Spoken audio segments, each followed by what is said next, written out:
Dear students, carbonyl group के लिए जो हम प्रोटेक्टिंग ग्रुप्स यूज़ में लेंगे उसके कुछ एग्जांपल्स हम इस लेक्चर में डिस्कस करेंगे।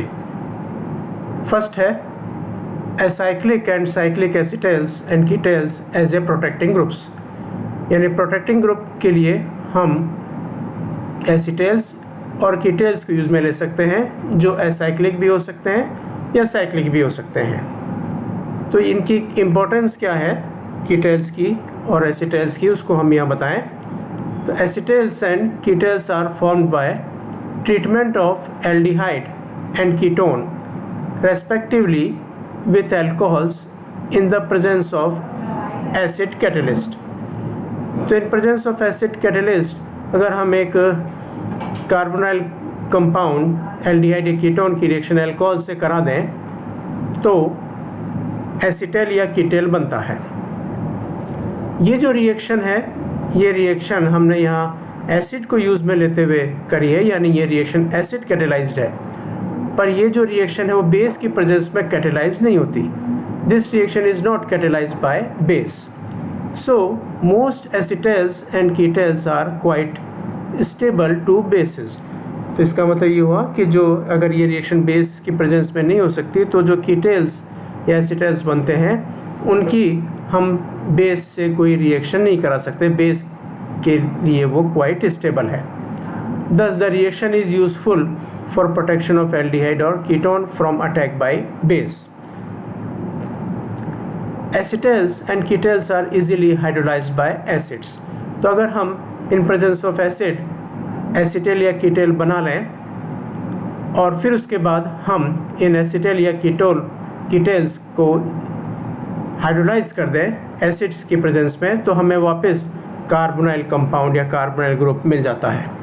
तो इस तरह से अल्कोहल से इन प्रेजेंस ऑफ एसिड पहले कार्बोनाइल ग्रुप को प्रोटेक्ट किया एसिटेल या कीटेल बना के, और फिर जो एसिटेल या कीटेल बन गए उनका हम हाइड्रोलिसिस कर दें एसिड की प्रेजेंस में, तो वापस हमें कार्बोनाइल ग्रुप मिल जाएगा। तो ये स्टेप जो होगा वो डी प्रोटेक्शन हो जाएगा। Most aldehydes are easily converted to acetals, but with ketones the process is slightly difficult for steric reasons. यानी एसिटल्डिहाइड से इजीली हम एसिटेल फॉर्म कर सकते हैं, पर कीटोन के साथ ये रिएक्शन थोड़ी सी डिफ़िकल्ट होती है। अब इसके कुछ एग्जांपल्स प्रोटेक्शन के लिए, जैसे फॉर एग्जांपल हमने एक ये कीटोन लिया, इस कीटोन की मेथिल अल्कोहल से इन presence of dry HCl reaction करा दें तो ये है एक कीटेल बनता है। इस कीटेल की अगर हम ये एक प्रोटेक्टिंग ग्रुप लगा दिया और इस स्टेप को हम कहेंगे प्रोटेक्टिंग स्टेप। अब इसके बाद में ये जो कीटेल बना इसका हम हाइड्रोलिसिस कर दें इन कंडीशंस में, तो ये जो कीटेल है वो वापस कार्बोनाइल ग्रुप में कन्वर्ट हो जाता है। ये जो हमने प्रोडक्ट यहाँ बनाया है, हम एक एग्जांपल और ले लें। A dimethyl acetal is selectively hydrolysed by trifluoroacetic acid in the presence of 1,3-डाईऑक्सिलेन एंड 1,3-डाईथायन। सपोज ये हमारे पास में एक स्ट्रक्चर है जिसमें एक तो ये 1,3-डाईथायन है और ये एक हम कह सकते हैं डाईऑक्सिलेन भी है, 1,3-डाईऑक्सिलेन। यहाँ पर एक ये ग्रुप लग रहा है जिसमें एक कार्बन पर 2 मिथॉक्सी ग्रुप लग रहे हैं जिसको हम एसिटेल कह सकते हैं। तो CH2CH OCH3 का होल ट्वाइस। इस तरह के स्ट्रक्चर का अगर हम हाइड्रोलाइज कर दें in presence of trifluoro acetic acid and chloroform water, तो ये जो ट्राइफ्लोरोएसिटिक एसिड है ये सेलेक्टिवली इस एसिटेल का हाइड्रोलिसिस करता है और ये इस एसिटेल को कन्वर्ट कर देता है कार्बोनाइल ग्रुप में, तो ये कन्वर्ट हो जाएगा CHO में। तो यहाँ हमें CH2CHO मिल जाएगा, जबकि ये दोनों ग्रुप जो हैं वो इंटैक्ट एज सच ऐसे कैसे रह जाएंगे।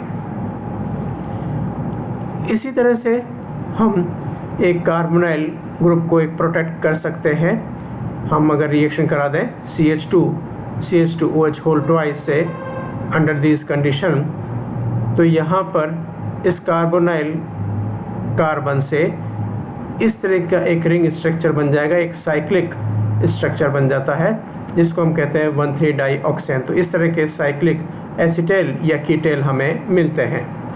इस प्रकार से बना हुआ ये साइक्लिक कीटेल का अगर हम हाइड्रोलिसिस कर दें एक्वस HCl की प्रेजेंस में, तो डी प्रोटेक्शन होगा। ये साइक्लिक स्ट्रक्चर जो है वो यहाँ से रिमूव हो जाएगा और हमें वापस कार्बोनाइल कंपाउंड मिलता है।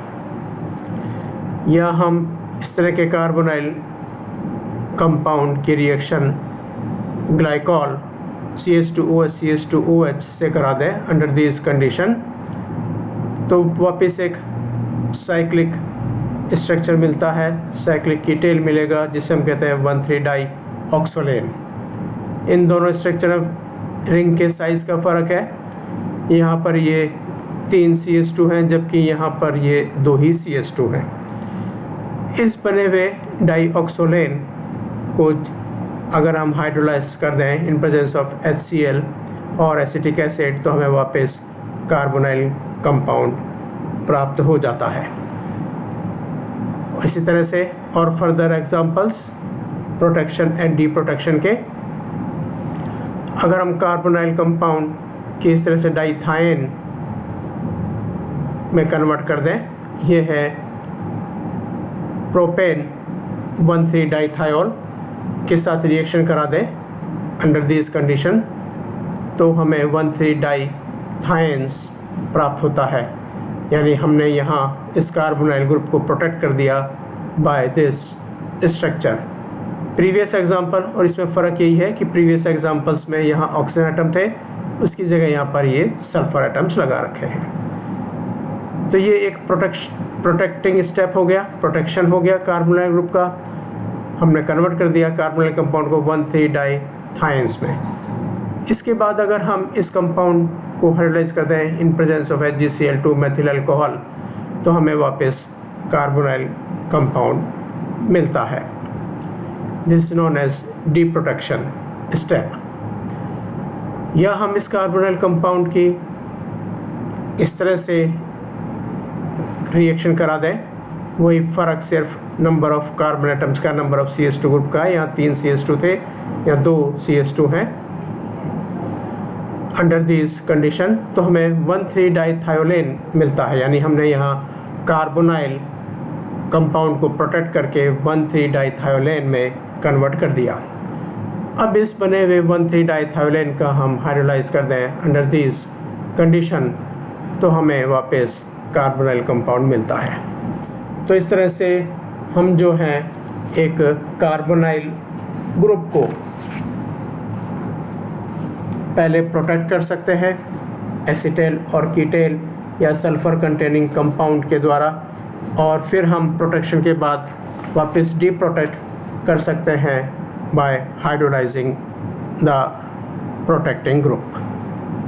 तो ये कुछ एग्जांपल्स हमें यहाँ पर कार्बोनाइल ग्रुप के लिए लर्न करने हैं। Thank you.